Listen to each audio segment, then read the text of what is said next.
Hello today, and we're going to have a game of Pole Position 2 for the arcades. Yes, this one I liked back in the day, as we're going to get straight underway with the game. So we get a choice of track, so we're going to choose the speed track.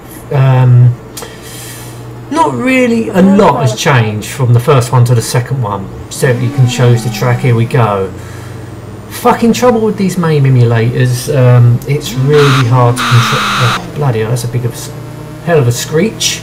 Yeah, it's really hard to configure the controls on the MAME emulator.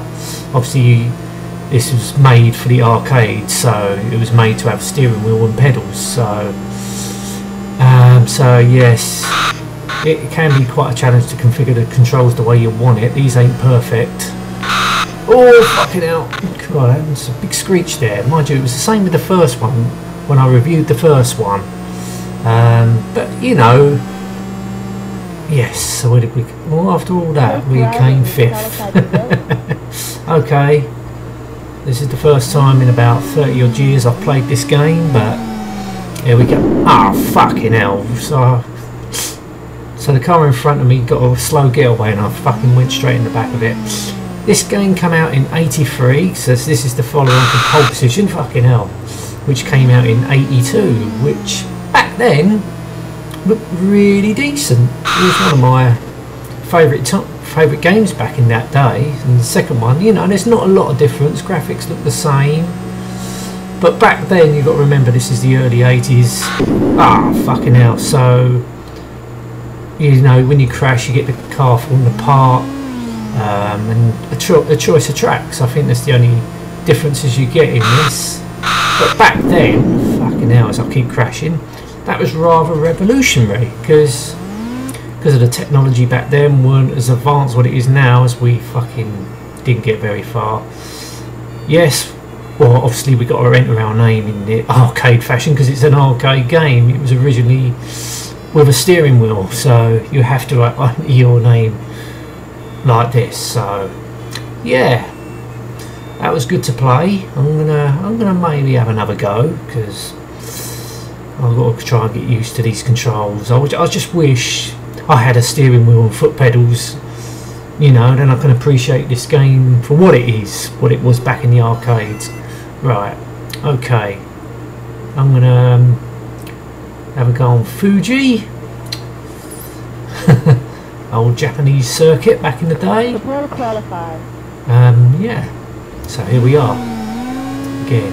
I think the sound effects are a little bit different from the first one, so you still get your high and low gears, but what annoys me, you can't see what gear you're in. But obviously you had a gear stick back in the day, so you knew by looking at your gear stick or the direction you was pulling it in, fucking hell, what gear you was in. But unfortunately you have to push the button on this, and so that's probably why you don't know what gear you're in. But you can tell by the speed and yeah, that's it, because you ain't got a rev counter, so you can tell by the engine noise anyway. But no, in the arcades this was brilliant, and I qualified. Where did I qualify? Fucking 8th. Oh dear, my rustiness is apparent, isn't it? But who cares? But it's a joy to play again after all these years. It's a fact, it was a brilliant game back in the day. But I wish I could appreciate it more with a steering wheel and foot pedals and gear stick, to be honest with you. Unfortunately, playing it with the keys ain't it ain't the same. Because it's a lot harder with the keys. Fucking hell. Yeah. But 83, 82 time, it was a joy in the arcades. Really was, because I was basically a young kid. I think this what really got me into racing games. I enjoyed racing games. That's probably because of this game. Well, probably the first Pole Position, because it was the first one I played. Then this came out. Fucking hell, didn't think I was going to do that. Didn't even enter my name this time, so that's depending, or that can tell how shit I am at this game at the moment. But it's a joy to play again. Anyway, I'm going to end this review now. Thank you so much for watching. Till next time, and goodbye.